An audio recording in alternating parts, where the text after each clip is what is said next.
حضرت امیر حمزہ فرماتے ہیں ابھی کلمہ نہیں پڑھتے تھے، کہتے ہیں میں شکار کے لیے گیا تھا، واپس آیا تو واقعہ یہ ہوا کہ نبی کریم علیہ السلام نہ کوہ صفا کی پہاڑی کی طرف جا رہے تھے تو رستے میں ابو جہل آ گیا، اس نے حضور کو نہ برا بھلا کہا۔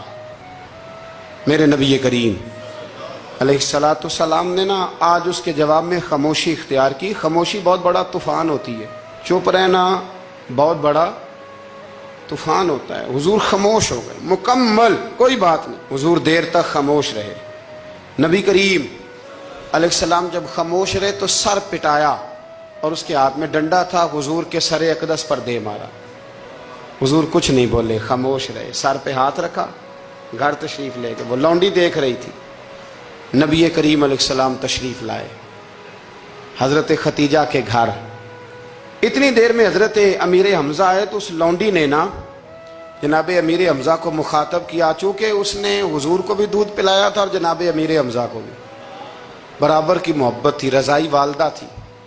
حضرت امیر حمزہ کو دیکھ کے کہنے لگی امیر حمزہ کہاں سے آ رہے ہو؟ کہا شکار کھیل کے آ رہا ہوں۔ فرمایا کیا فائدہ تیری بہادری کا،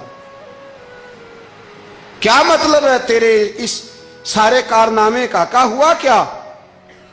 تو وہ لونڈی کہنے لگی کہ آج میرے سامنے ابو جال نے ڈنڈوں سے اتنا مارا ہے کہ حضور کے سر اقدس سے خون نکل آیا ہے، خون نکل آیا ہے۔ مجھے پتہ ہے ابو جہل یہ ظلم اس لیے کرتا ہے کہ محمد ابن عبداللہ کے والد موجود نہیں۔ آج اگر ان کے والد ہوتے، دادا عبد المطلب ہوتے تو پھر میں دیکھتی تھی کون ان کے قریب آتا۔ یہ لفظ کہے نا تو جناب امیر حمزہ رو پڑے، شکار وہیں پھینکا، درخت سے ڈنڈا توڑا۔ ابو جال بیٹھا تھا حرم مکہ میں، کفار کے درمیان ٹولیاں بنا کے وہاں گئے اور زور سے ڈنڈا اس کے سر پہ مارا، اور ڈنڈا مار کے کہنے لگے تجھے شرم نہیں آتی؟ میرے بھتیجے کو لاوارث سمجھتے ہو؟ جرت ہے تو ذرا آنکھ اٹھا کے ایک دفعہ دیکھو، میں تمہاری آنکھ نہ نکال دوں تو کرو ہمت، اگر طاقت ہے تو بولو۔ اللہ اکبر۔ جب یہ لفظ کہے، جب یہ بات کری تو ابو جال کانپنے لگا۔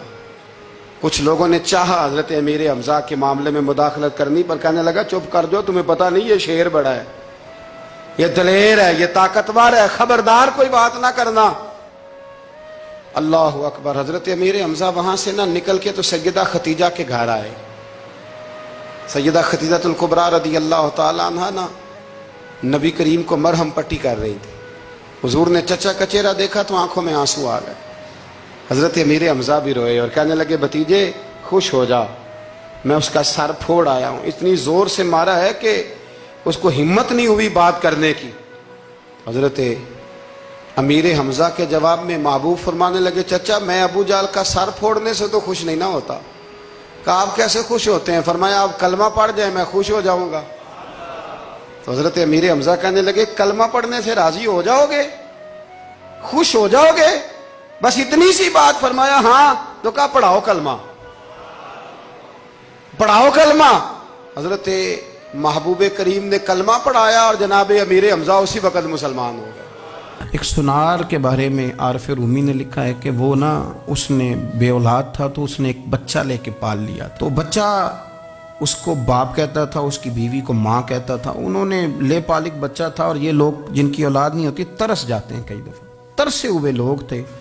بچے کو لے لیا، پالا، وہ بچے نے بھی حد کر دی فرما برداری کی۔ اب وہ جوان ہو گیا اور بڑا خوبصورت جوان ہوا۔ وہ سنار کہتا ہے کہ ساری زندگی میں نے صفائی میں، نیکی میں گزار دی۔ ایک دن دکان کے پہ ایک عورت آئی تو وہ کہنے لگی یہ چوڑیاں مجھے خود سے آپ پہنا دیں۔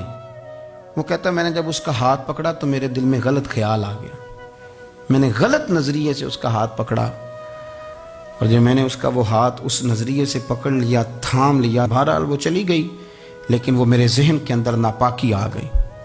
تو میں گھر گیا تو میری بیوی باہر کھڑی تھی اور رو رہی تھی، تڑپ رہی تھی۔ میں نے اسے کہا کیا ہوا؟ تو وہ کہنے لگی کہ بچہ ساری زندگی فرما بردار رہا، میں نے ماں بن کے پالا، پر آج اس نے غلط ذہن سے میرا ہاتھ پکڑ لیا ہے، اور میں تڑپ گئی ہوں، ٹوٹ گئی ہوں کہ یہ اگرچہ لے پالک تھا، کسی کا تھا، پر میں نے تو پتر سمجھ کے پالا تھا، یہ کیا ہوا؟ وہ کہتا میری چیخ نکل گئی تو میں نے اسے کہا کہ یہ اس کی غلطی نہیں، یہ میری غلطی ہے۔ میں نے باہر آج نظر گندی کی ہے تو رب نے مجھے سزا دی، یہ مجھے سزا ملی ہے۔